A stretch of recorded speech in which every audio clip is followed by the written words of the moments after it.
Hi ವೀಕ್ಷಕರೇ, ಎಲ್ಲರಿಗೂ ನಮಸ್ಕಾರ. ನೋಡಿ, ಸರ್ಕಾರದಿಂದ ಗೃಹಲಕ್ಷ್ಮಿ ಯೋಜನೆಯ ಪ್ರತಿಯೊಂದು ಫಲಾನುಭವಿಗಳಿಗೆ ಭರ್ಜರಿ ಗುಡ್ಡಿಸ್ನ ಕೊಟ್ಟಿದ್ದು, ಇನ್ನು ಮುಂದೆ ಗೃಹಲಕ್ಷ್ಮಿ ಯೋಜನೆಯ ಹಣನ 2,000 ಹಣ ಬದಲು 4,000 ಹಣಕ್ಕೆ ಸರ್ಕಾರ ಏರಿಕೆ ಮಾಡ್ತಾ ಇದೆ. ಪ್ರತಿಯೊಂದು ಫಲಾನುಭವಿಗಳಿಗೆ ಪ್ರತಿ ತಿಂಗಳು 4,000 ಹಣ ಜಮಾ ಆಗ್ತಾ ಇದ್ದು, ನೋಡಿ ಸ್ನೇಹಿತರೆ, ನಾಳೆ ಬುಧವಾರ ಏಪ್ರಿಲ್ 30ರಂದು ಕರ್ನಾಟಕದ 26 ಜಿಲ್ಲೆಗಳ ಪ್ರತಿಯೊಂದು ಫಲಾನುಭವಿಗಳಿಗೆ ಗೃಹಲಕ್ಷ್ಮಿ ಯೋಜನೆಯ 4,000 ಹಣ ಹಾಗೂ ಅನ್ನಭಾಗ್ಯ ಯೋಜನೆಯ 2,000 ಹಣ, ಒಟ್ಟು 6,000 ಹಣ ಜಮಾ ಆಗ್ತಾ ಇದ್ದು, ಬನ್ನಿ ಸ್ನೇಹಿತರೆ, ಯಾವ ಜಿಲ್ಲೆಗಳಿಗೆ ಈ 6,000 ಹಣ ಜಮಾ ಆಗ್ತಾ ಇದೆ ಅಂತ ನಾನು ನಿಮಗೆ ತಿಳಿಸ್ಕೊಡ್ತಾ ಇದ್ದೀನಿ. ಅದಕ್ಕಿಂತ ಮೊದಲು ನೀವೇನಾದ್ರೂ ಇನ್ನೂ ಕೂಡ ನನ್ನ ಚಾನಲ್ನ ಸಬ್ಸ್ಕ್ರೈಬ್ ಆಗಿಲ್ಲ ಅಂದರೆ ದಯವಿಟ್ಟು ಪ್ರತಿಯೊಬ್ಬರು ಚಾನಲ್ನ ಸಬ್ಸ್ಕ್ರೈಬ್ ಮಾಡ್ಕೊಳ್ಳಿ, ಹಾಗೆ ವಿಡಿಯೋಗೆ ಒಂದು ಲೈಕ್ನ ಕೊಡಿ. ಹೌದು ವೀಕ್ಷಕರೇ, ಸರ್ಕಾರದಿಂದ ಗೃಹಲಕ್ಷ್ಮಿ ಯೋಜನೆಯ ಪ್ರತಿಯೊಂದು ಫಲಾನುಭವಿಗಳಿಗೆ 4,000 ಹಣನ ಜಮಾ ಮಾಡ್ತಾ ಇದ್ದಾರೆ. ಅಂದರೆ ನಿಮ್ಮ ಬ್ಯಾಂಕ್ ಖಾತೆಗೆ 2 ತಿಂಗಳ ಹಣ ಜಮಾ ಆಗ್ತಾ ಇದೆ. ಈಗಾಗಲೇ ಸರ್ಕಾರ ಮಾರ್ಚ್ ತಿಂಗಳ 19ನೇ ಕಂತಿನ ಹಣನ ಜಮಾ ಮಾಡಿದ್ದು, ಯಾರೆಲ್ಲ ನಿಮ್ಮ ಬ್ಯಾಂಕ್ ಖಾತೆಗೆ ಇನ್ನೂ ಕೂಡ ಹಣ ಜಮಾ ಆಗಿಲ್ಲ ಅಂತ ಹೇಳ್ತಾ ಇದ್ದೀರಾ, ನಿಮ್ಮ ಬ್ಯಾಂಕ್ ಖಾತೆಗೆ ಮಾರ್ಚ್ ತಿಂಗಳ 19ನೇ ಕಂತಿನ ಹಣ ಹಾಗೂ ಫೆಬ್ರವರಿ ತಿಂಗಳ 20ನೇ ಕಂತಿನ ಹಣ, ಒಟ್ಟು ಗೃಹಲಕ್ಷ್ಮಿ ಯೋಜನೆಯ 2 ತಿಂಗಳ 4,000 ಹಣನ ಸರ್ಕಾರ ಜಮಾ ಮಾಡ್ತಾ ಇದೆ. ಅದೇ ರೀತಿ ಗೃಹಲಕ್ಷ್ಮಿ ಯೋಜನೆಯ ಹಣದ ಜೊತೆಗೆ ಅನ್ನಭಾಗ್ಯ ಯೋಜನೆಯ 5 ತಿಂಗಳ 2,000 ಹಣ ಕೂಡ ಜಮಾ ಆಗ್ತಾ ಇದೆ. ಮತ್ತೆ ಸ್ನೇಹಿತರೆ, ಸರ್ಕಾರದಿಂದ ಬಂದಿರುವಂತಹ ಮತ್ತೊಂದು ಮುಖ್ಯವಾದ ಮಾಹಿತಿ ಏನು ಅಂದರೆ, ಗೃಹಲಕ್ಷ್ಮಿ ಯೋಜನೆಯ 2,000 ಹಣನ 4,000 ಹಣಕ್ಕೆ ಪ್ರತಿ ತಿಂಗಳು ಸರ್ಕಾರ ಏರಿಕೆ ಮಾಡ್ತಾ ಇದೆ. ಹಾಗಾದರೆ ನಿಮ್ಮ ಬ್ಯಾಂಕ್ ಖಾತೆಗೆ ಈ 4,000 ಹಣ ಖಂಡಿತವಾಗಿಯೂ ಜಮಾ ಆಗುತ್ತಾ ಅಂತ ನೀವು ಕೇಳ್ಬೋದು.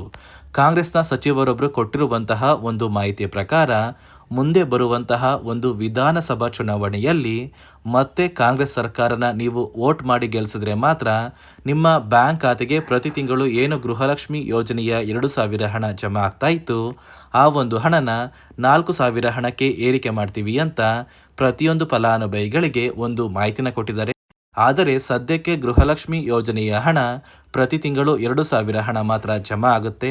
ನೋಡಿ ಸ್ನೇಹಿತರೆ, ಕರ್ನಾಟಕದ 26 ಜಿಲ್ಲೆಗಳ ಪ್ರತಿಯೊಂದು ಫಲಾನುಭವಿಗಳಿಗೆ ಸರ್ಕಾರ ಗೃಹಲಕ್ಷ್ಮಿ ಯೋಜನೆಯ 4,000 ಹಣ ಹಾಗೂ ಅನ್ನಭಾಗ್ಯ ಯೋಜನೆಯ 2,000 ಹಣ, ಒಟ್ಟು 6,000 ಹಣನ ನಾಳೆ ಬುಧವಾರ ಏಪ್ರಿಲ್ 30ರಿಂದ ಜಮಾ ಮಾಡ್ತಾ ಇದ್ದು, ನಿಮ್ಮ ಬ್ಯಾಂಕ್ ಖಾತೆಗೆ ನೀವು ಈ 6,000 ಹಣನ ಪಡ್ಕೋಬೇಕು ಅಂದರೆ ಸರ್ಕಾರ 5 ಹೊಸ ನಿಯಮಗಳನ್ನ ಕೂಡ ಜಾರಿಗೆ ತಂದಿದೆ.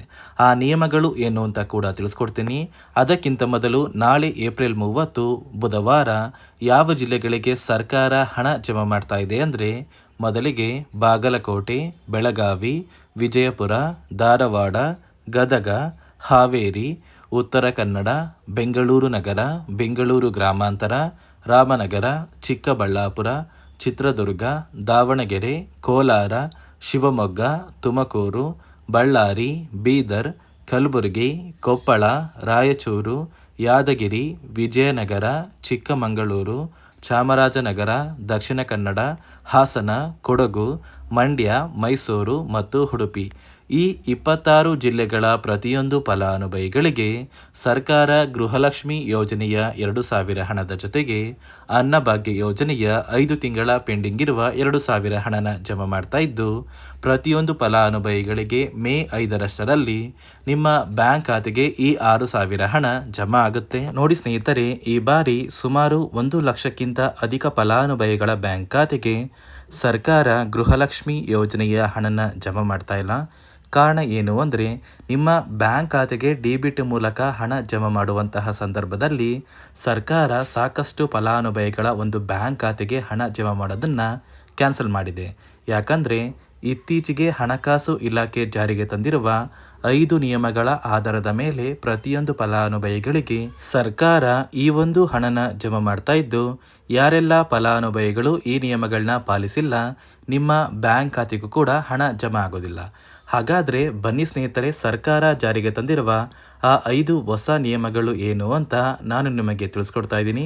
ನೋಡಿ ಸ್ನೇಹಿತರೆ, ಮೊದಲನೆಯ ಒಂದು ನಿಯಮ ಬಂದು, ಸಾಕಷ್ಟು ಫಲಾನುಭವಿಗಳು ಹೊಂದಿರುವಂತಹ ಒಂದು ರೇಷನ್ ಕಾರ್ಡ್ ಏನಿದೆ, ಆ ಒಂದು ರೇಷನ್ ಕಾರ್ಡ್ನ ಮನೆಯ ಸದಸ್ಯರ ಪ್ರತಿಯೊಬ್ಬರ ಒಂದು ಆಧಾರ್ ಕಾರ್ಡ್ನ ನಿಮ್ಮ ರೇಷನ್ ಕಾರ್ಡ್ಗೆ ಕಡ್ಡಾಯವಾಗಿ ಲಿಂಕ್ ಮಾಡಿಸ್ಬೇಕು.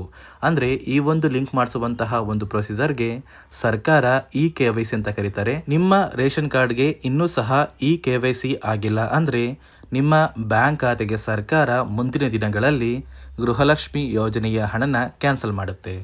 ಅದೇ ರೀತಿ ಎರಡನೆಯ ಒಂದು ನಿಯಮ ಬಂದು, ಸಾಕಷ್ಟು ಫಲಾನುಭವಿಗಳು ಕಳೆದ 3 ತಿಂಗಳಿಂದ ಸರ್ಕಾರದಿಂದ ಬರ್ತಾ ಇರುವಂತಹ ಒಂದು ರೇಷನ್ ಏನಿದೆ, ಅಂದರೆ ಉಚಿತ ಅಕ್ಕಿ ಏನಿದೆ, ಈ ಒಂದು ರೇಷನ್ನ ಪಡ್ಕೋತಾ ಇಲ್ಲ. ಒಂದು ವೇಳೆ ಕಳೆದ 3 ತಿಂಗಳಿಂದ ನೀವು ರೇಷನ್ನ ಪಡ್ಕೊಂಡಿಲ್ಲ ಅಂದರೆ ಸರ್ಕಾರ ನಿಮ್ಮ ಬಳಿ ಇರುವಂತಹ ಒಂದು ರೇಷನ್ ಕಾರ್ಡ್ನ ಕ್ಯಾನ್ಸಲ್ ಮಾಡುತ್ತೆ. ನಿಮ್ಮ ರೇಷನ್ ಕಾರ್ಡ್ನ ಸರ್ಕಾರ ಕ್ಯಾನ್ಸಲ್ ಮಾಡಿದರೆ ನಿಮ್ಮ ಬ್ಯಾಂಕ್ ಖಾತೆಗೆ ಗೃಹಲಕ್ಷ್ಮಿ ಯೋಜನೆಯ ಹಣ ಇರ್ಬೋದು ಮತ್ತು ಸರ್ಕಾರದಿಂದ ಬರುವಂತಹ ಒಂದು ಸೌಲಭ್ಯಗಳನ್ನ ನೀವು ಕಳ್ಕೋಬೇಕಾಗುತ್ತೆ. ಅದೇ ರೀತಿ ಮೂರನೆಯ ಒಂದು ನಿಯಮ ಬಂದು, ನೋಡಿ ಸ್ನೇಹಿತರೆ, ನಿಮ್ಮ ಬಳಿ ಇರುವಂತಹ ಒಂದು ಆಧಾರ್ ಕಾರ್ಡ್ ಏನಿದೆ, ಆ ಒಂದು ಆಧಾರ್ ಕಾರ್ಡ್ನ ಕಳೆದ 15 ವರ್ಷಗಳಲ್ಲಿ ನೀವು ಯಾವುದೇ ರೀತಿಯ ಒಂದು ತಿದ್ದುಪಡಿನ ಮಾಡಿಸಿಲ್ಲ ಅಂದರೆ ನಿಮ್ಮ ಬ್ಯಾಂಕ್ ಖಾತೆಗೆ ಸರ್ಕಾರ ಗೃಹಲಕ್ಷ್ಮಿ ಯೋಜನೆಯ ಹಣನ ಕ್ಯಾನ್ಸಲ್ ಮಾಡುತ್ತೆ. ಯಾಕಂದರೆ ಸರ್ಕಾರದಿಂದ ಬಂದಿರುವಂತಹ ಒಂದು ಆದೇಶದ ಪ್ರಕಾರ ಪ್ರತಿಯೊಂದು ಫಲಾನುಭವಿಗಳು ಕಳೆದ 15 ವರ್ಷಗಳಲ್ಲಿ ಯಾವುದೇ ರೀತಿಯ ಒಂದು ತಿದ್ದುಪಡಿನ ನಿಮ್ಮ ಆಧಾರ್ ಕಾರ್ಡ್ಗೆ ನೀವು ಮಾಡಿಸಿಲ್ಲ ಅಂದರೆ ಕಡ್ಡಾಯವಾಗಿ ಆದಷ್ಟು ಬೇಗ ನಿಮ್ಮ ಆಧಾರ್ ಕಾರ್ಡ್ಗೆ ತಿದ್ದುಪಡಿನ ಮಾಡಿಸಿ. ಅದೇ ರೀತಿ ನಾಲ್ಕನೆಯ ಒಂದು ನಿಯಮ ಬಂದು, ನಿಮ್ಮ ಕುಟುಂಬದ ಒಂದು ವಾರ್ಷಿಕ ಆದಾಯ 7 ಲಕ್ಷಕ್ಕಿಂತ ಕಡಿಮೆ ಇರಬೇಕು. ಒಂದು ವೇಳೆ ನಿಮ್ಮ ಕುಟುಂಬದ ವಾರ್ಷಿಕ ಆದಾಯ 7 ಲಕ್ಷಕ್ಕಿಂತ ಜಾಸ್ತಿ ಇದ್ದರೆ ನಿಮ್ಮ ಬ್ಯಾಂಕ್ ಖಾತೆಗೆ ಸರ್ಕಾರ ಗೃಹಲಕ್ಷ್ಮಿ ಯೋಜನೆಯ ಹಣನ ಕ್ಯಾನ್ಸಲ್ ಮಾಡುತ್ತೆ. ಅದೇ ರೀತಿ ಐದನೆಯ ಒಂದು ನಿಯಮ ಬಂದು, ನಿಮ್ಮ ಕುಟುಂಬದ ಸದಸ್ಯರು ಅಥವಾ ಗೃಹಲಕ್ಷ್ಮಿ ಯೋಜನೆಯ ಫಲಾನುಭವಿಗಳು ಯಾರು ಕೂಡ ಸರ್ಕಾರಿ ನೌಕರರಾಗಿ ಕಾರ್ಯನಿರ್ವಹಿಸ್ತಾ ಇರಬಾರ್ದು. ಒಂದು ವೇಳೆ ನಿಮ್ಮ ಕುಟುಂಬದಲ್ಲಿ ಯಾರೇ ಆಗಿದ್ರೂ ಸರ್ಕಾರಿ ನೌಕರರಾಗಿ ಕಾರ್ಯನಿರ್ವಹಿಸ್ತಾ ಇದ್ದರೆ ನಿಮ್ಮ ಬ್ಯಾಂಕ್ ಖಾತೆಗೆ ಗೃಹಲಕ್ಷ್ಮಿ ಯೋಜನೆಯ ಹಣ ಕ್ಯಾನ್ಸಲ್ ಆಗುತ್ತೆ. ಈ 5 ನಿಯಮಗಳ ಆಧಾರದ ಮೇಲೆ ಪ್ರತಿಯೊಂದು ಫಲಾನುಭವಿಗಳಿಗೆ ಸರ್ಕಾರ ಹಣ ಜಮಾ ಮಾಡ್ತಾ ಇದೆ. ಒಂದು ವೇಳೆ ನೀವು ಈ 5 ನಿಯಮಗಳನ್ನ ಪಾಲಿಸಿಲ್ಲ ಅಂದರೆ ನೀವು ಕೂಡ ಗೃಹಲಕ್ಷ್ಮಿ ಯೋಜನೆಯ ಹಣದಿಂದ ವಂಚಿತರಾಗಬೇಕಾಗುತ್ತೆ. ನೋಡಿ ಸ್ನೇಹಿತರೆ, ಇಲ್ಲಿಯವರೆಗೂ ನಿಮ್ಮ ಬ್ಯಾಂಕ್ ಖಾತೆಗೆ ಗೃಹಲಕ್ಷ್ಮಿ ಯೋಜನೆಯ ಒಟ್ಟು 18 ಕಂತಿನ ಹಣನ ನೀವು ಪಡ್ಕೊಂಡಿದ್ರೆ ಮಾತ್ರ ಸರ್ಕಾರದಿಂದ ನಿಮ್ಮ ಬ್ಯಾಂಕ್ ಖಾತೆಗೆ ಗೃಹಲಕ್ಷ್ಮಿ ಯೋಜನೆಯ 19 ಮತ್ತು 20ನೇ ಕಂತಿನ 4,000 ಹಣ ಜಮಾ ಆಗುತ್ತೆ ಮತ್ತು ಅನ್ನಭಾಗ್ಯ ಯೋಜನೆಯ ಹಣ ಕೂಡ ಜಮಾ ಆಗ್ತಾ ಇದ್ದು, ನಾಳೆ ಬುಧವಾರ ಏಪ್ರಿಲ್ 30ರಿಂದ 26 ಜಿಲ್ಲೆಗಳಿಗೆ ಈ ಒಂದು ಹಣ ಜಮಾ ಆಗಲಿದೆ ಅಂತ ಹೇಳ್ತಾ, ಇದಿಷ್ಟು ಸರ್ಕಾರದಿಂದ ಪ್ರತಿಯೊಂದು ಫಲಾನುಭವಿಗಳಿಗೆ ಬಂದಿರುವಂತಹ ಒಂದು ಮಾಹಿತಿಯಾಗಿದೆ. ನಾನು ಕೊಟ್ಟಿರುವಂತಹ ಮಾಹಿತಿ ನಿಮಗೆ ಇಷ್ಟ ಆಗಿದ್ದಲ್ಲಿ ದಯವಿಟ್ಟು ಪ್ರತಿಯೊಬ್ಬರು ನನ್ನ ಚಾನಲ್ನ ಸಬ್ಸ್ಕ್ರೈಬ್ ಮಾಡ್ಕೊಳ್ಳಿ, ಹಾಗೆ ವಿಡಿಯೋಗೆ ಒಂದು ಲೈಕ್ನ ಕೊಡಿ.